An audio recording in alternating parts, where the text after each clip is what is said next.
In this lecture, we'll be talking about the third wave of feminism. In the previous class, we had looked at the second wave and the concept of essentialism, and how essentialism and the second wave had its own shortcomings because it was not addressing to the whole crowd, it was not addressing the multiplicity of women there and their experiences elsewhere in the world, because it was like more or less a monolithic structure which spoke for the western upper class heterosexual, that was considered to be the normative of feminine experience. So it did not address the differences in races, sexual orientation, and class. So many people felt that the second wave did not do justice to the women's cause all over the world. They were just speaking to a limited group of people. Therefore, there was this need felt for another wave, excuse me, or another sort of awakening, another sort of activism, which we call the third wave. So, on to the third wave of feminism.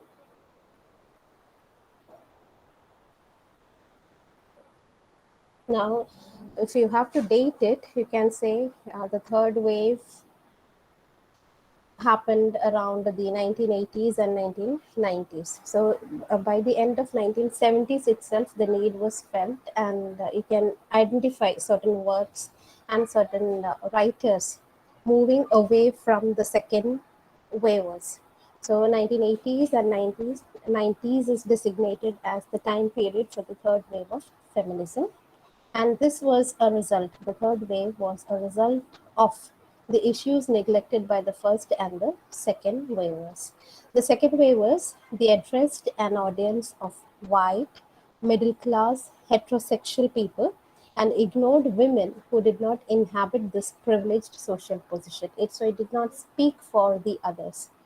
And also, there was this supposition of a common essence, essentialism, if you remember. This common essence, it sidetracked the various issues faced by women of different classes, races, and sexual orientation. Because during the second wave, they tried to simplify the whole women's experience and women's movement into one simple category, and that is what we refer to as the essential content, the concept of essentialism. But essentialism was too simplistic. It did not address the multiplicities and the complexities of female experience. Now, third wave also makes use of post structural components. That is, and what is post structuralism? It is actually a reinterpretation, a problematization, a kind of rereading of the concepts and the theories that were in vogue, that were in fashion during the second wave. So there was this dissatisfaction that was felt during the second wave, and this led to a post-structuralist look into feminist issues. So feminists, they started making use of post-structural ideology, deconstruction, theories of deconstruction in order to understand women's issues. So this post-structuralist interpretation of gender and sexuality, problematizing the patriarchal inventions of binaries such as male, female, culture, nature, these were exploded. So they sought to explode these binaries, and these binaries were accepted as the norm, as normal, as natural by society and even by the second wavers. But then there were people who did not subscribe to these binaries, binaries as in that black and white kind of oppositions or opposites. So there were people in between, there's something like a continuum. So they started addressing that particular continuum. So there was a shift towards micro politics, that is at the grassroots level, and then the focus was away from the bigger issues. They started concentrating on the individual and the personal. So even during the second wave, you had people like Gloria Anelzua and Bell Hooks. They belong to the second phase, but then they too felt the need for a new subjectivity in the female experience. So with them, you have this beginning. a realization that this is not enough, you need more. You need to kind of open up, and you need to include other women also into the whole movement. And then you have somebody like Diana Fuss, who spoke for people other than those belonging to the white, heterosexual, and the middle class. So this a whole third wave, if you have to generalize, you can say that it looks into the race, class, and sexual orientation of the female experience. There were new concerns that bothered them. They started looking at the ways of representing the experiences of minorities which were ignored. So, till then. And then there was this increasing opposition to the essentialist arguments. Earlier, they used to argue that women are the same everywhere, and they can be united under one umbrella term.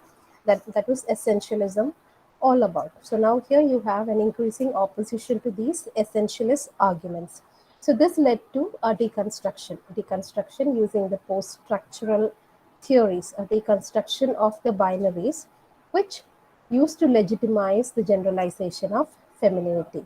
So the argument here is you cannot generalize the female experience or the female existence. There are, you could say, gray shades also in between, rather than the extremes of black and white, or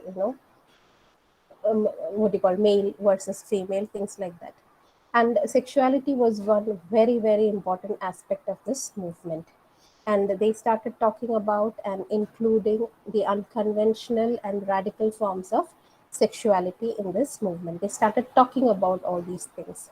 And you can say that this particular movement was inaugurated with the publishing of this anthology in 1984 called this Bridge Called My Back, Writings by Radical Women of Color. So the title tells us clearly these are writings by radical women of color. So they're making it very, very clear. This shift is made very clear from the second wave, the monolithic, white, upper class, heterosexual identity, women's identity of the second wave, to that of colored, non-heterosexual, and women belonging to different classes. So this is an assertion and celebration of non-heterosexual practices. So in the next class, we will be looking at a couple of poems, and one poem from this anthology also. I mean, this particular poem, this Bridge Called My Back, which speaks about the experience of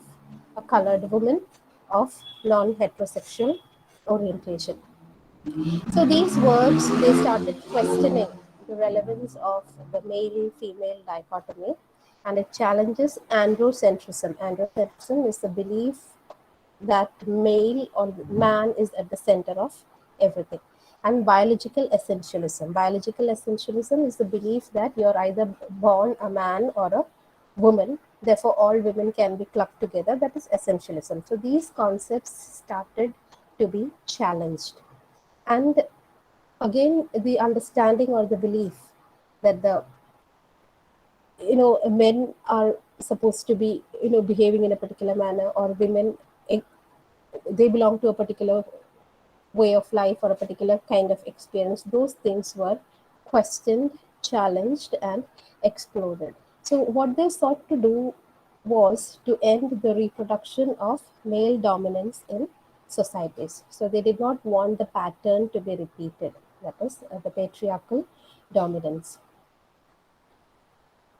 And another very interesting concept of this time, the third wave, was this deconstruction of maternity.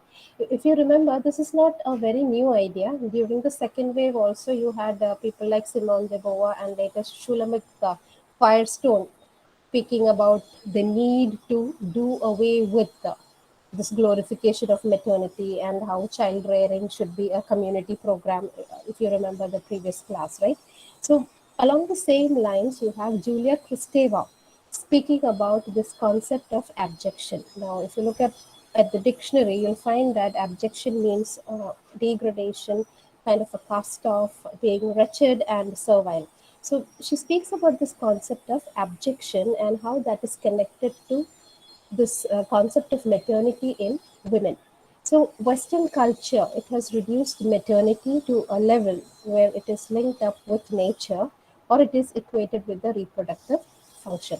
So, it is believed that women by nature are supposed to reproduce, they would become mother. So, the whole business of maternity is something very very natural, and in the process she is made into this sacred entity. So there's some kind of a holiness that is attributed to the woman, the female body, so much so that she has to forego the claims of the body. If you remember the essay Learning to Be a Mother by Shashi Deshpande, wherein she speaks exactly about this, that how society has reduced a woman and her motherhood into this deified and glorified image, when she is forced to forget all other sides of her being. A woman is much more than her body, maternity, or being a mother. She is at the same time a daughter, or she can be a writer, she can be anything, right? But then society, once you are a mother, once you are a woman, you are put on a pedestal and you are expected to behave in a particular manner. So now this kind of a behavior that is expected out of you in society leads to abjection. It leads to a breakdown, a kind of a degradation of the female identity. So ultimately, what happens to the woman? See, the body of the mother, it is abjected through its role of fulfilling the needs of the infant. The mother is supposed to be at the beck and call of the child 24 by 7. She is not supposed to have any other existence or any other interest in life other than taking care of her children. Forget her sexuality, forget the need to be herself, the need for that me time. All these things are negated by society. So ultimately, what happens to the woman? There is an abjection of the woman, the feminine, and the mother. So Julia Kristeva, she says that we need to separate the activities of the caretaker of the baby, from the sex of the caretaker. So this would lead to the de-essentializing of the concept of maternity. So a father, that is a father of the child, can also take care and be as loving and as maternal in quotes, towards the child. Whereas a mother need not be on her guard on taking care of the child 24 by 7. She need not be that loving and caring and sacrificing, and then burn her life at the altar of motherhood 24 by 7 all throughout her life. Understand? So this is Julia Kristeva for you, and it's a cover page of this particular work, Powers of Horror, an Essay on Abjection by Julia Kristeva. And now, if you have to conclude and critique the third wave, there are different ways of looking at the whole thing. Now, if you're talking about the third wave, the liberal white women, that is, women belonging to the upper class, the heterosexual group, they find these contradictory pulls within feminism divisive.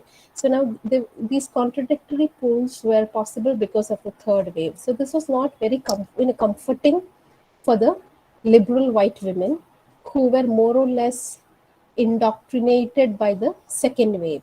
And it was a monolithic kind of a thing, and they were very comfortable in that zone because it spoke about their experiences. It didn't really speak about the experiences of people who did not fit into that particular category. So they found the whole contradictory pools within feminism to be divisive. They were not very comfortable. Whereas when you look at the women of color in the US and women from the third world, they found this diversity and this contradictory pulls to be very positive and wholesome. So they understood, even within that apparently fractured kind of a wave, you have multiple voices and multiple experiences being projected. And the women of color, they find the domination of privileged voices weakening the heterogeneous and flexible character of the movement. So women of color, even when you look at some of the poems and some of the writings of the third wave, you find these women accusing the white women from the second wave uh, trying to simplify the movement, or rather oversimplify the movement, and not letting these people speak for themselves. So that is one major accusation thrown at the second waivers and the white liberal white women. So the colored women, they were uncomfortable about it, so they said, like, let us speak for ourselves, we don't need you, we don't need your interpretation. And some of the works, some of the poems, if you find in the third wave, they're openly hostile against these upper class liberal um, heterosexual white women. So there was this antipathy and anger towards them, because they were trying to hijack this feminist cause, and they were trying to simplify the whole thing. And this was against the truth. The truth was, when you talk about the women's experience, women from different regions of the world, different parts of the world, different races, different classes, different sexual orientation, they all have different stories to tell. So you cannot have one theory that would fit everyone, that would suit everyone. So this was one major critique of the second wave.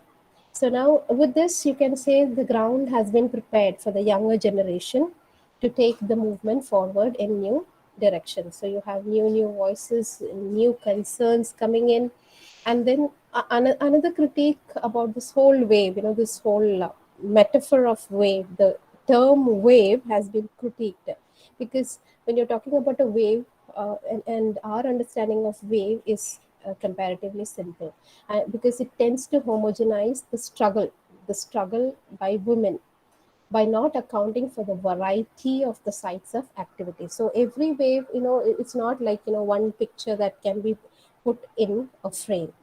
Even within the wave, you have different sites of activities. So you have contradictions, you have ironies, you have people who don't see eye to eye. Those things are also there. So if you draw a wave metaphor and you try to put everything under that, even that would not serve the purpose. So these are some of the critique made against the third wave of feminism. And in the next class, we'll be talking about poetry and the movement, especially with reference to the end of the second wave, and more about the third wave, and in what way poetry contributed to the whole movement, and how it gave voice to um, women of color, the black women, and again women who did not prescribe to the normative notions of femininity, sexuality, race, class, etc.